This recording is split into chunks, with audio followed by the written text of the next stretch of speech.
ಗುರುವಿನ ಆಜ್ಞೆ ಪಾಲಿಸಬೇಕು ಎಂಬುದು ತೋರಿದ ಶ್ರೀರಾಮ.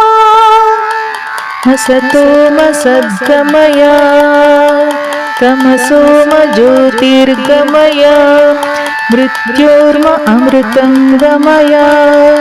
ಓಂ ಶಾಂತಿ ಶಾಂತಿ ಶಾಂತಿ. ತಂದೆಯ ಮಾತು ಪಾಲಿಸಬೇಕು ಎಂಬುದು ತಿಳಿಸಿದ ಶ್ರೀರಾಮ.